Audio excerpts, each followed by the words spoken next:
সম্মানিত দর্শক, আসসালামু আলাইকুম। কৃষি কথা ইউটিউব চ্যানেলে আপনাকে স্বাগতম।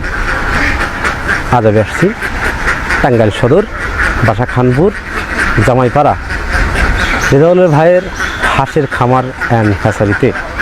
তিনি এখান থেকে বাচ্চা উৎপাদন করেন এবং বাচ্চাগুলো ব্রিডিং করার পরে সেই বাচ্চাগুলো বিক্রি করে থাকেন। উনি কী ধরনের বাচ্চা বিক্রি করেন এবং কোন বয়সে হাঁসগুলো বিক্রি করেন সেই কথাগুলো শুনবো সেই খামারির কাছ থেকে বা হ্যাচারি মালিকের কাছ থেকে।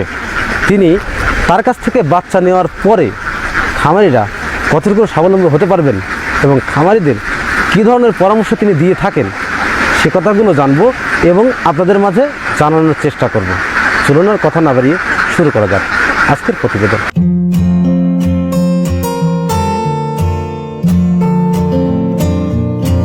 আসসালামু আলাইকুম ভাই। ওয়ালাইকুম আসসালাম। ভালো আছেন ভাই? মাশাআল্লাহ ভালো। আপনার নাম কি ভাই? আমার নাম মোহাম্মদ রেজাউল করিম। রেজাউল করিম। আপনার গ্রামের বাড়িটা কোথায়? আমার গ্রামের বাড়ি বাসা খানপুর জামাইপাড়া।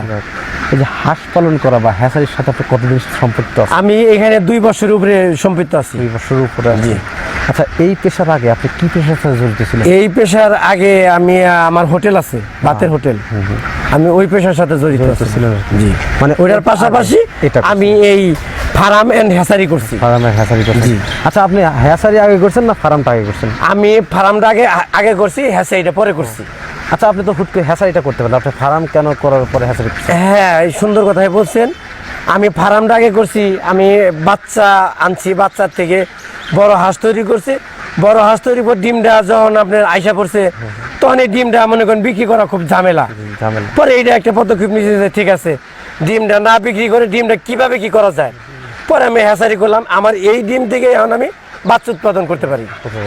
জি, মানে আগে খামার করছেন, হ্যাঁ, খামার করে লাভবান হয়েছি। হ্যাঁ, এখান থেকে পরবর্তীতে ডিম মনে করছেন একটু ব্যথা ঝামেলা দেখে আপনি হ্যাচারি করছেন। হ্যাচারি করছি, সেখান থেকে আপনি বাচ্চা উৎপাদন করেন।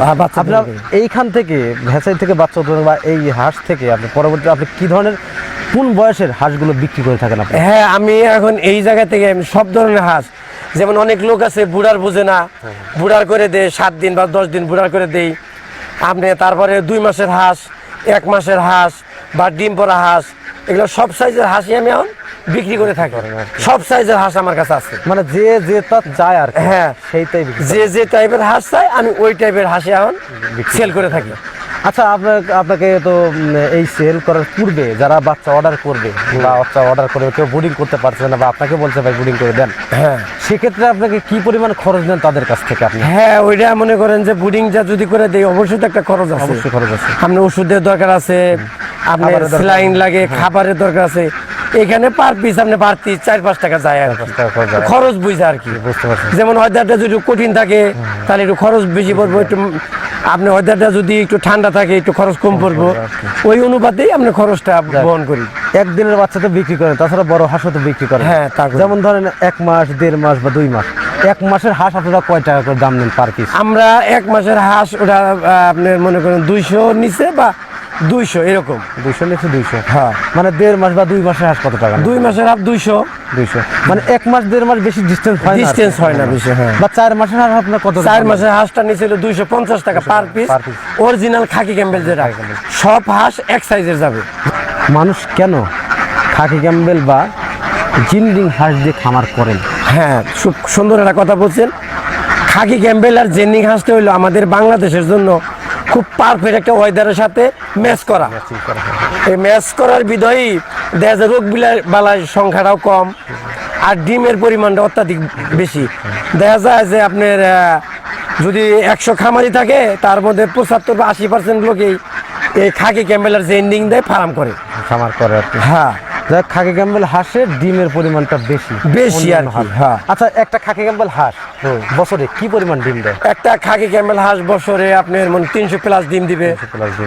হ্যাঁ, যদি ওর পরিচর্যাটা বা খাবারটা ঠিক মতো দেয়। আবার দেখা গেল যে আপনি খাবার দিলেন না, খালি ডিম চাইতেছেন, 1 পিসও হবে না 10 বছরে।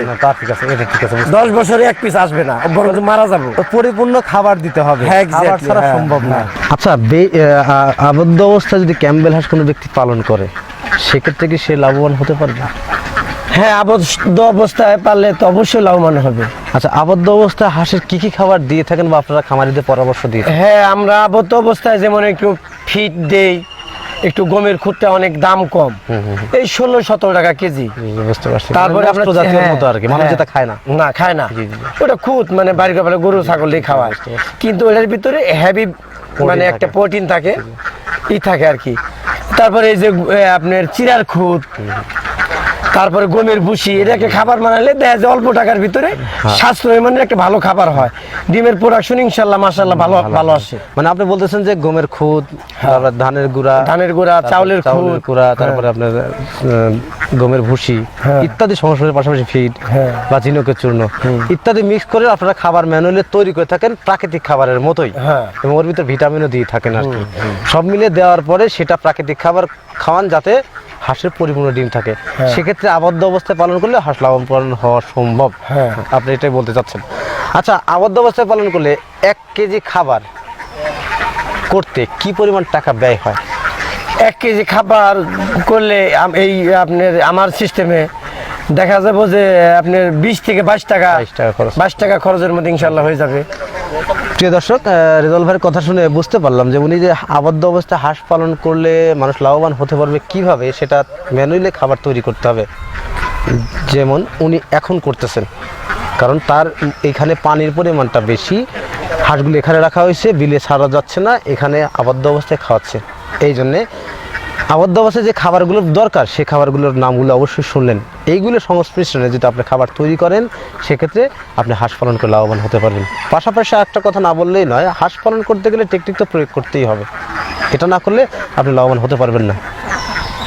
যাই, ওনার বিগত অভিজ্ঞতা থেকে উনি বললেন যে হাঁস পালনকে এইভাবে করে লাভবান হওয়া যায়। তারপরে 1 কেজি খাবার ফিট কিন্তু 50 টাকার উপরে পড়ে। সেক্ষেত্রে আপনি ম্যানুয়ালি খাবারটা বানালে আপনার বড়দের 20 থেকে 22 টাকা পড়বে, এই কথাটাই বললেন। আচ্ছা, আবদ্ধ অবস্থায় এই খাবারগুলো দিলে হাঁস পরিপূর্ণ ডিম পাবে। হ্যাঁ, ডিম দিচ্ছে অলরেডি। তো প্রিয় দর্শক, আর কথা বাড়াবো না, আজকের প্রতিবেদন এখানেই সমাপ্ত করছি। ভালো থাকেন, সুস্থ থাকেন, আল্লাহ হাফেজ।